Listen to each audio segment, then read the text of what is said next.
Welcome back, everybody, to the Miami Marlins franchise here on MLB The Show 23. We are here in the early portion of season number 2. Currently, the team sits at a record of 5-8, and today we're going to get through the rest of April into the month of May. We're going to continue to talk about some of the prospects in this year's upcoming draft as well, and we've got some pretty fun games in this episode as well.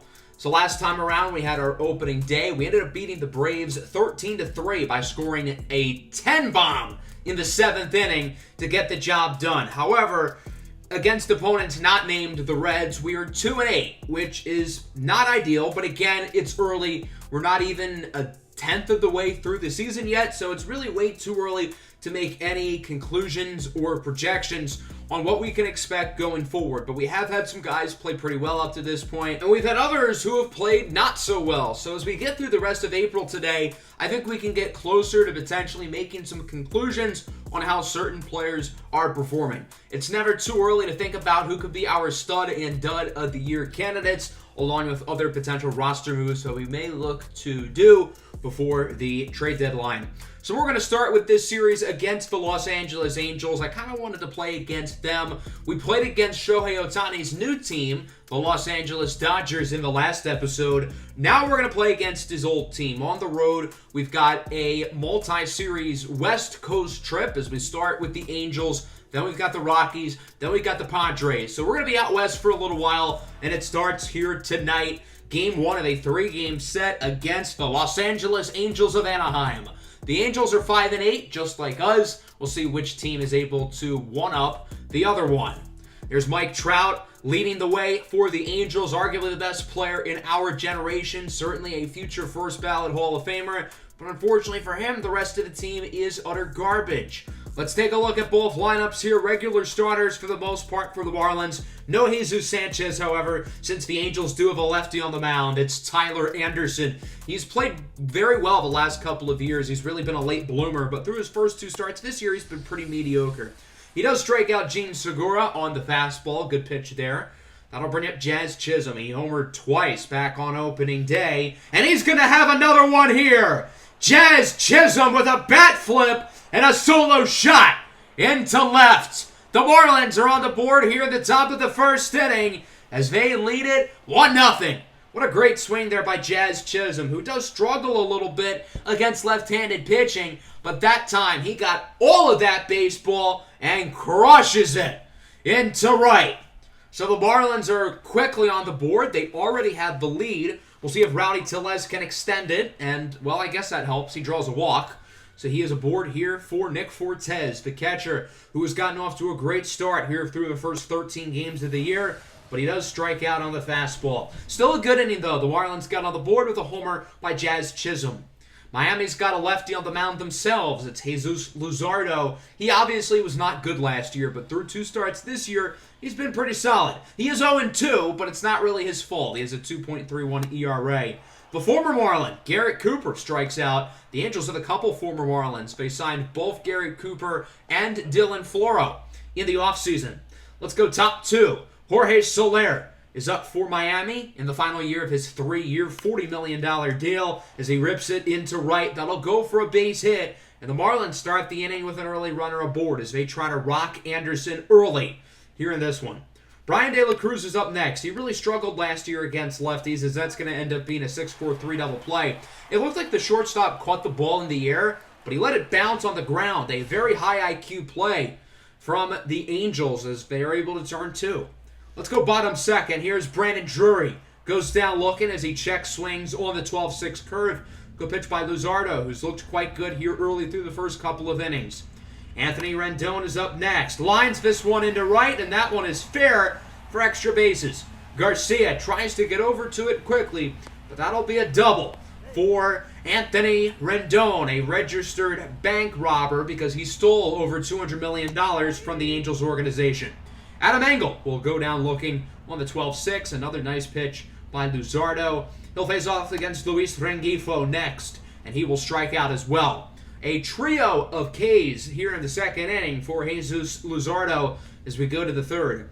Luis Ariz leads it off for the Marlins, and he hits this one well into center for a base knock. The Marlins once again start the inning with a base runner. We'll see if they can capitalize this time, as that'll bring up Mean Gene Segura. As he grounds it right to second, it's a 4-6-3 inning-ending double play.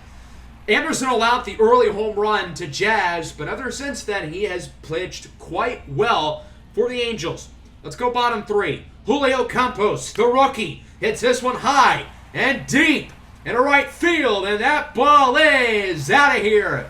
A solo shot for Campos. His first career Major League home run. It's also his first Major League hit. He was 0 for 8 in his big league career until that swing, as we are tied up at 1. Campos was one of the 30 subscriber-made international free agents. If you would like an international free agent, make sure to go join my Discord server. The link is in the description.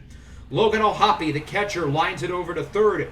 Gene Segura, I don't know what he was doing. He's lollygagging, and that's going to be an E5. So O'Hoppe will reach base. Still nobody out, by the way. We'll see if the Angels can look to extend the lead. O'Hoppe is going to look to swipe second. It kind of works out because David Fletcher singles into center. So O'Hoppe is going to make his way over to third. And now there's runners on the corners. The Angels have a real opportunity to do some damage here to the scoreboard. Garrett Cooper's up next. He grounds this one to short. Jazz Chisholm with a nice play over to Arise. Gets it to Tellez. It's a 6-4-3 double play. But the run scores. And the Angels now lead it 2-1. In at the top of the fourth now, Nick Fortes up for the Marlins. He skies this one into center. Trout should make the play. And Tyler Anderson is continuing to pitch well ever since allowing the home run to Jazz Chisholm, as it remains a 2-1 ball game.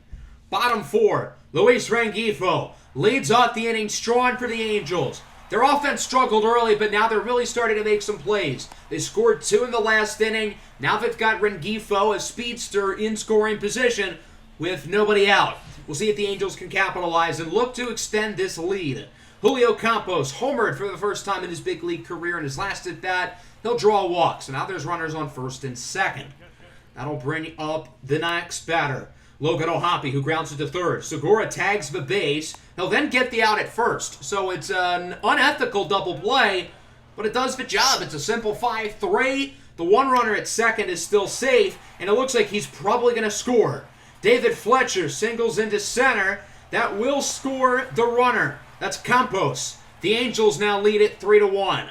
Good piece of hitting there by Fletch. Garrett Cooper up next, grounds it to third. Segura makes the play this time, throws it over to Tellez. The Angels have scored 3 runs in the last 2 innings, though. They're now up 3-1. We'll see if the Marlins can look to come back with their offense really not doing much of anything over the last 3 innings. Brian De La Cruz is up here in the 5th. Facing off against Anderson is at 83 pitches, but not showing any signs of slowing down as De La Cruz strikes out on the circle change. 2 away now for Avisail Garcia. Here's the 2-2. Grounds it over to short. Going to be a tough play. Backhanded throw by Fletcher. He got him. David Fletcher, what a play at short, as it still remains a 3-1 ball game. Mike Trout leads off the bottom of the 5th, doing Mike Trout things as he hits this one into the gap for a double. The Angels start the inning again with an early base runner. Luzardo's really starting to get rocked. You got to think there might be a pitching change soon. Brandon Drury hits this one into center. Harrison Bader makes the play. Trout's going to look to tag up for third, and he is safe. Most batters would not run on Harrison Bader, but Mike Trout's got some wheels, despite the fact that he's built like an NFL linebacker. Anthony Rendon flies in into center, and that one's actually going to drop. Bader was unable to make the catch. Trout scores, and it's 4-1 off of an RBI single by Anthony Rendon. So from there, Jesus Luzardo will be taken out of the game. 4 1/3 innings, 4 earned runs so far, and Reynaldo Lopez will come in to replace him. Lopez has been uninspiring to start this season. Luis Rengifo strikes out, so Lopez does get out of the inning, but the Angels extend the lead as they are now up 4-1. Miami's offense has got to wake up. They have done nothing since the first inning of this game. Luis Arise will lead it off here for the Marlins. He's in a pitcher's count, but Arise, he doesn't care. Hits this one into left center. That'll go for a base hit, his second of the ball game. Arise is now 2 for 2. He thought about going 2, or maybe he was just trying to bait the infielder to try to throw back. So from there, Anderson will be taken out of the game after 5 really good innings. He'll be replaced by Drew Streckenrider. 5.68 ERA for the veteran righty as he faces off against the center fielder Harrison Bader, who's hitting around 130 on the year. Has not gotten off to a good start at the plate, but he does draw a walk. Now there's 2 on, nobody out for the heart of the order. This is Miami's perfect opportunity to put themselves back in the game. Gene Segura swings at a pitch that he absolutely should not have. The Marlins get their runners in a jam, and the Angels are going to turn 2, with Segura safe at first. The other runners assumed that it was going to be caught, so they didn't start running, and it's a 3-6-5 double play. Jazz Chisholm then rips this one down the line and fair. The Marlins would have had at least 1 score if not for their double play. But nonetheless, they have 2 runners in scoring position, and again, an opportunity to open up this game. A huge opportunity here for the first baseman, Rowdy Tellez. 2-2, 2 away, runners on scoring position. Tellez skies this one high into center. Trout under it. He will make the play. The Marlins had 4 separate base runners in that inning, and they score nobody as it remains 4-1. Let's go bottom 6. Reynaldo Lopez sticking in the game for Miami as he strikes out Julio Campos on the curveball. Nice pitch by the longtime Chicago White Sox. With 2 gone now, Fletcher sends this one to short. Jazz Chisholm makes the play, and he is out of there. Close play at first. A good inning in 2/3 from Reynaldo Lopez, who does not allow any runs to score, as it remains 4-1 in favor of the Los Angeles Angels. Let's move into the 7th now. Ryan Tepera is in for the Angels. 3.68 ERA and a little over 7 innings up to this point, as they'll face off against Brian De La Cruz with 2 away. 1-1 count. De La Cruz hits this one well over to short, but Fletcher makes the play, a 1-2-3 inning. The Marlins offense continues to just lay a stinker. No runs since the first inning. Let's go bottom 7th. Wandy Peralta makes his 3rd appearance of the season. He'll start by facing off against Brandon Drury with 2 away. Hits this one into the right center gap. That could go for extra bases. Bader gets to it quickly, but it looks like Drury will slide into second safely with a double. The Angels now the runner in scoring position. We'll see if they can extend this lead. Look to add some insurance. Anthony Rendon's been phenomenal today for the Angels, turning back the clock like it's 2019. He rips it down the line. That'll go for an RBI double. And the Angels extend the lead even more, as it is now a 5-1 ball game. Rendon has reached base in all 4 of his plate appearances today. Adam Engel goes down looking on the sinker, and that'll wrap up the 7th. Peralta does allow a run. The Angels lead by 4. Let's go to the 8th now. Luis Arias has had himself a day. One of the few good players offensively. He's 2 for 2. Going to make it 3 for 3 as he singles past the glove of the second baseman, Luis Rengifo. And the Marlins have a base runner. If they're going to rally, they've got to start somewhere. Harrison Bader up next. Drew a walk in his last at bat, and this one looks like it could end the inning. 6-4-3. Inning-ending double play. Another not-so-good inning at the plate for the Marlins as we go to the bottom of the 8th. Another pitching change here for Miami. Jonathan Loaizaga will check into the game. He's allowed 2 runs and 8 innings so far out of the pen. Hopefully he does not allow any more damage to come across. Luis Rengifo leads off the inning, hits it into left, and LeBlanc, who checks into the game as a defensive substitution, lets that one drop. I think he could have made the catch there. I don't know why he decided to play it safe. But now there's a runner aboard. That'll bring up Logan O'Hoppe, who rips this one into right. That could go for extra bases and should score the run. O'Hoppe will be safe at second with an RBI double, and the Los Angeles Angels extend their lead even more, as it is now 6-1. David Fletcher up next. He'll swing and miss on the sinker. A nasty pitch by Jonathan Loaizaga. 2 away here for Garrett Cooper. 0 for 4 against his old squad as he hits it into right. Brian De La Cruz still is the reaction time of Joe Swanson's legs, as that's going to be an RBI double for Coop, and the Angels now lead at 7-1. The Angels continue to hit the ball well here these last few innings against the bullpen, and they're up by 6 going into the 9th inning. Ryan Tepera still in for the Angels, as he will start with Gene Segura. 0 for 3 today. Segura does hit this one well into center. That'll go for a base hit. The Marlins get a base runner. The 6-run deficit rally starts now, kids. Put on your rally caps. Jazz Chisholm up next. 2 for 3. He draws a walk. So now there's 2 runners aboard with nobody out. Maybe something's happening right here. A pitching change for the Angels as Carlos Estevez will enter the game. 2.45 ERA on the year for him. as he faces off against the first baseman, Rowdy Tellez. He's got a big opportunity to open the game back up, but instead he strikes out on the circle change for out number 1, very visibly frustrated with himself. The catcher, Nick Fortes, is up next. He's got a full count. Fortes 0 for 3 today, but he will draw a walk as well, and the bases are now loaded. That'll bring up Jesus Sanchez. He came in off the bench earlier today. He's got a 1-2 count now, facing off against Estevez as he strikes out on the low circle change. The Marlins are down to their last out, and it'll be the outfielder Brian De La Cruz. He hits this one high and deep in a right field. That one's going to drop. 1 run scores. 2 runs score. A third will look to join. It's a bases clearing double for Brian De La Cruz, and the Marlins cut the lead in half as it's now 7-4. From there, the former Marlin, Dylan Floro, is in for the save. We'll see if Floro can finish off the job against his old squad. He'll face off against former teammate Charles LeBlanc. The 1-2. LeBlanc skies this one into center. Mike Trout is under it, and he will make the grab. And the Los Angeles Angels win it 7-4. Your final score. Good win here for the Angels. Our offense did not do enough throughout this game. We had the homer early. We had the 3-run double late. But throughout the middle innings, we did nothing. And our pitching was, well, not great. Jesus Luzardo started off strong, but then he didn't pitch super well. The bullpen, for the most part, was not all that good. So all around, not a great loss against not a great team. Certainly not the start to the West Coast trip that we were hoping for. It was good to see Jazz Chisholm and Luis Arraez play well offensively. Brian De La Cruz had the big double. But other than that, there weren't a whole lot of positives to take away from this game. So hopefully we can perform better in the next few matchups against the Angels as we simulate. We're going to simulate through the rest of the West Coast trip with the Angels, Rockies, and then 4 games against San Diego on the slate. But first, we're going to have our next batch of prospect profiles, taking a look at some of the intriguing prospects in this year's draft class. We've got plenty of picks, including the 11th overall selection in the first round. Today, we're going to be looking at high school prospects in specific.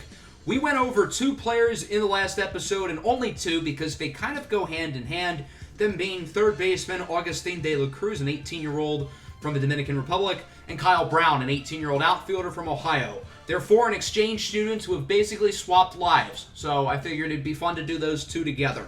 Most of the top prospects in this draft are college-aged, so a lot of the players we're going to go over today in this current high school class are not top prospects. These guys are more of sleepers down the board who could be interesting names to watch out for realistically outside of the first round. There are a few intriguing pitchers. The one I want to go over today is a big 6'5" righty from the Netherlands, Derek Spalding, who is not ranked according to MLB.com. Our scouts have him currently as the 92nd prospect in this draft, and I think if we scout him more, that number could be higher. Spalding's a high upside pitcher with nasty stuff. He throws super hard and has really good break on his pitches. He's a little bit rough around the edges, but I really like the potential he brings to the table, and I think if he can reach his ceiling, he can be an all-star level pitcher with his nasty, God-gifted overall talent. He's just got to get more consistent overall. 6'5", 235 pounds. He's a big kid. He's a flame-throwing righty. And I think, again, some team is going to fall in love with his upside. And they're going to draft him earlier than anybody expects. And that very well could be the Miami Marlins. Let's take a look at some of the top high school bats in the country. And again, these guys mostly are not super highly projected players. That includes Nick Brubaker, an 18-year-old switch-hitting third baseman from Tennessee. Brubaker's a little bit rough around the edges offensively. He hasn't necessarily dominated high school competition like you would hope for, but you're drafting him off of his upside and off of his physical tools, which appear to be really impressive. He's a player who's probably going to have some work to do and be in your farm system for a little while, but again, if he hits his upside, he could be really good. Our team scouts don't seem to like him. I think we view him as more of a third-round talent, even though he's projected in the second round, but I want to scout him more. I'm intrigued.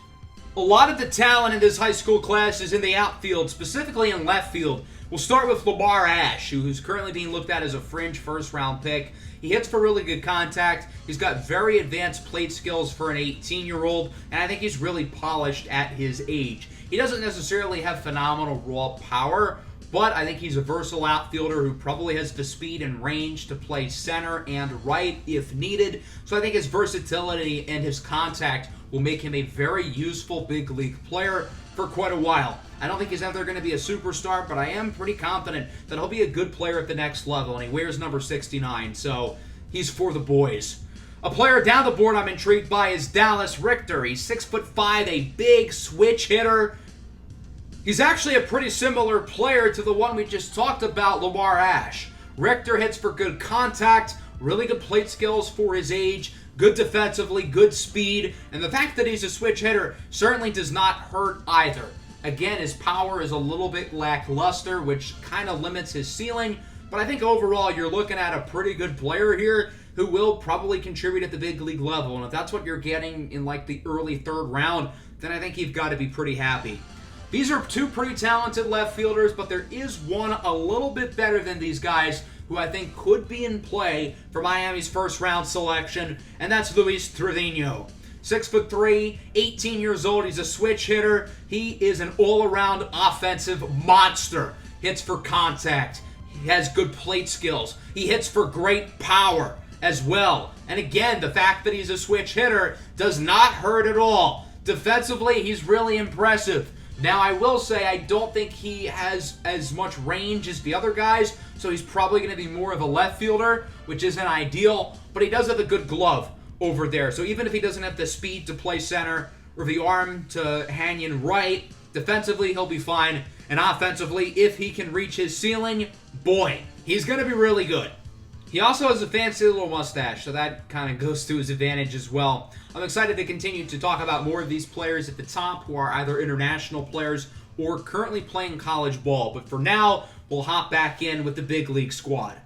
So far, we've done pretty well on our West Coast trip. We got swept by the Angels, but we did take 2 of 3 against the Rockies and are currently up 3-0 against the Padres, going for the sweep, which we would end up getting. So beating San Diego 4-0 is pretty impressive on the road, but we would only then take 1 of 3 against the Phillies. So we are now 12-14. I really wanted to play against the Nationals because I want to get a look at Justin Kramer, their top draft pick last year, who is a generational talent. He hasn't been all that good so far this year. They also have Emil Vasquez and Charlie Berman, who were also draft picks of theirs playing.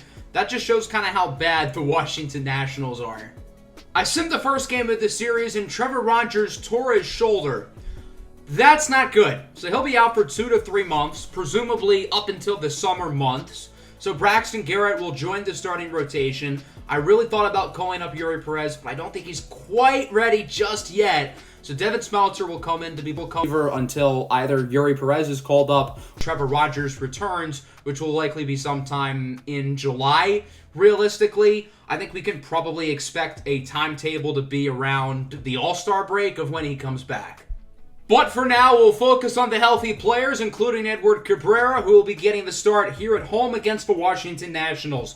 The Marlins are currently 13-14, trying to get up to 500. We've got this knucklehead throwing out the first pitch. That might have been an even worse first pitch than we saw in the last episode. I would have crushed that one 450 dead center.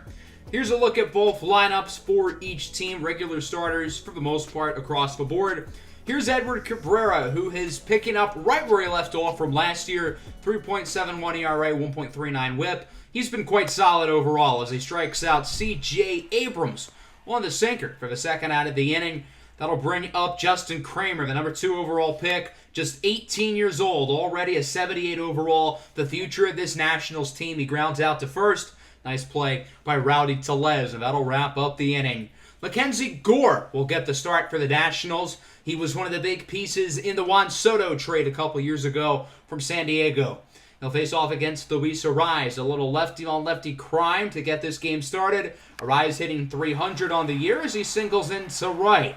So the Marlins get themselves a base runner to lead things off as they try to strike first here in the bottom of the first inning. We'll see if they can. 2-away now for Rowdy Tellez. He's got a 3-1 count, and he will draw a walk. So Tellez is aboard. 2-1, 2 away. Big opportunity for Nick Fortes, who is continuing to hit the ball really well through the month of April. Fortes grounds this one past the glove of the third baseman, Vasquez. That'll go for a base hit, and now they are loaded. The runner at third thought about going home, but he's going to hold up.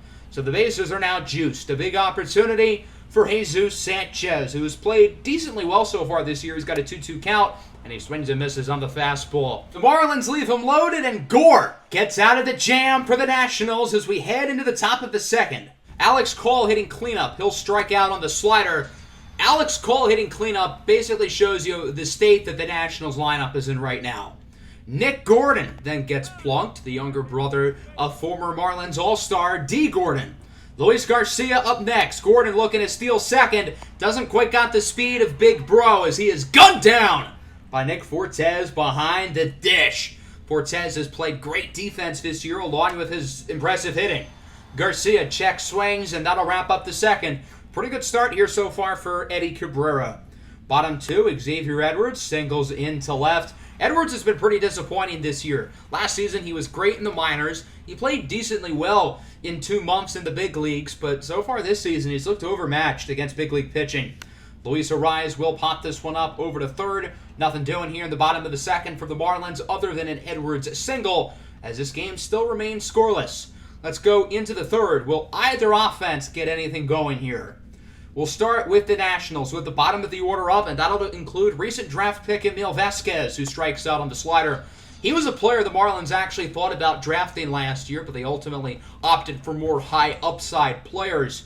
Keibert Ruiz, the young catcher, one of the few bright spots in this organization, hits this one well into right as it one hops off the wall, and that one will go for a double.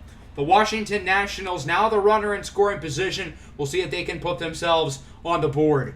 That'll bring up the number 9 hitter, Yairo Munoz, and he strikes out on the sinker. That's Cabrera's scariest pitch, and Munoz ends up being the victim there. Charlie Berman, the first baseman, lines it into center. Harrison Bader is there with the grab. 3 scoreless innings for Edward Cabrera. So far, so good. Mackenzie Gore is also pitching very well for the Nationals as he faces off against Rowdy Tellez with 2 away. He'll strike out on the outside slider. Should not have swung at that pitch. 3 scoreless for Gore, and we move into the fourth. C.J. Abrams starts it for the Nationals. He hits this one well into right as it goes off the wall. The speedster Abrams will make his way over to second, sliding with a double. The Nationals have the runner in scoring position with no outs, and he happens to be really fast. This is the perfect opportunity to take the lead. Justin Kramer hits it well to short, but Edwards makes a really nice play for the first out of the inning. Edwards showing off the glove work there. That'll bring up Alex Call. He strikes out again, this time on the low and inside sinker for out number 2. Can Cabrera finish off the inning? Yes, he does. Gordon swings and misses at the fastball. Another scoreless inning for Edward Cabrera. Still, no runs as we go to the bottom of the fourth. Will either team be able to finally get on the board soon? Nick Fortes says, I think it's going to be us. Fortes with a bomb into left center. And the Marlins take a 1-0 lead. Nick Fortes, the young catcher, has been even better than he was a season ago with his 5th home run of the year, 426 feet. Miami leads it 1-0. Great swing by Nick Fortes and the Marlins as they are on the board. That'll bring up Jesus Sanchez now. Struggles against lefties, but he does hit this one well into left center field, and that one could go for extra bases. It'll be a double. Sanchez is in scoring position. Still nobody out, by the way. We'll see if the Marlins can look to extend this lead any further. With Sanchez on second, that'll bring up Harrison Bader. Sanchez now on third as Bader hits this one high and deep into left field. Back at the track, at the wall, it is gone. Harrison, the master Bader, with the home run. It's a 2-run shot, and the Marlins lead it 3-0. That's Bader's 3rd home run of the year, and the offense clearly has awoken. Xavier Edwards then draws a walk. Not only is the offense awake, but it is alive and well out of hibernation. Mackenzie Gore is getting rocked here in the 4th inning. Gene Segura lines this one into center. Kramer cannot make the play, and he actually stumbles and misses it. A defensive blunder from Kramer. Edwards is going to score. Gene Segura will get a triple. Could have maybe been an inside-the-park home run if he was a little bit faster, but nonetheless, it is now 4-0. I don't know what Justin Kramer was doing out there in center. He was lollygagging, and Mackenzie Gore doesn't even make it out of the inning. He'll be replaced by Hunter Harvey. Harvey faces off against Jazz Chisholm. He's 0 for 2 so far today. Chisholm grounds this one to second. Luis Garcia makes the play, but still a pretty productive inning for the Marlins as they score 4, led by a solo homer by Fortes and a 2-run shot by Bader.